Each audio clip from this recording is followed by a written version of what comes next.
నిరుపేదలకు కొత్త రేషన్ కార్డులు అందించేందుకు ప్రభుత్వం కృషి చేస్తుందని కొల్చారం తహసీల్దార్ శ్రీనివాస్ చార్ తెలిపారు. మెదక్ జిల్లాలోని కొల్చారం మండల వ్యాప్తంగా 320 మంది రేషన్ కార్డులు లేని నిరుపేదలు దరఖాస్తు చేసుకున్నారని, గ్రామాల్లో క్షేత్రస్థాయిలో సర్వే నిర్వహిస్తున్నట్లు తెలిపారు.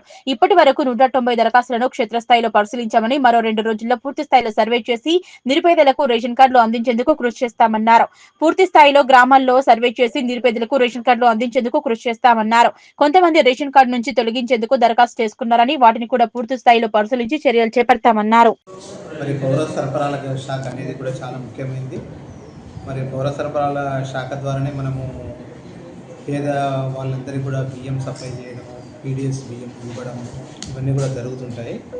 మరి గత 10 సంవత్సరాల కాలంలో మనం కొత్త రేషన్ కార్డులు ఇవ్వడం అనేది జరగలేదు.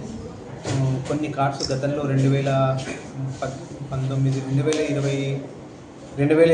కొన్ని కార్డ్స్ ఇవ్వడం జరిగింది. అవి ఫుల్ ఫ్లెడ్జ్గా ఇవ్వలేదు. అప్పుడు దాని కొరకు గవర్నమెంట్ మళ్ళీ ఇన్వైట్ చేయడం జరిగింది అప్లికేషన్స్. కొల్చారం మండలానికి సంబంధించి నియర్లీ ఒక 320 అప్లికేషన్స్ న్యూ కార్డ్స్ కావాలని అప్లికేషన్స్ పెట్టడం జరిగింది.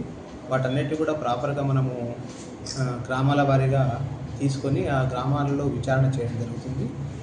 గ్రామాల్లో విచారణ చేస్తే మనకు తెలిసింది ఏమిటంటే, ఒక తండ్రికి గతంలో ఒక కుమారుడుగా ఉన్న అతనికి పెళ్ళి పిల్లలు కావడము, వాళ్ళది ఒక కుటుంబంగా ఉండడము, వాళ్ళకు ఇప్పుడు కొత్త రేషన్ కార్డు కావాలని అప్లికేషన్స్ ఈ విధంగా పెట్టుకోవడం జరిగింది. మరి ఆ విధంగా మనం విచారణ జరిపితే జనులుగా ఉన్నట్టుగా కూడా మన నివేదిక ద్వారా తెలుస్తుంది. మరి గిరిదావర్ గారి నివేదిక ద్వారా మరి వాటన్నిటిని కూడా మనము మళ్ళీ ప్రాపర్గా వాళ్ళందరికీ కూడా న్యాయం చేయాలనే ఉద్దేశంతో మనము ఆన్లైన్ ద్వారా మరి సివిల్ సప్లైకి సంబంధించిన పోర్టల్లో అప్లోడ్ చేయడం జరుగుతుంది. మరి ఇప్పుడు మనకు 320 అప్లికేషన్స్లో మా దగ్గర 170-180 అప్లికేషన్స్ కూడా కంప్లీట్ చేయడం జరిగింది.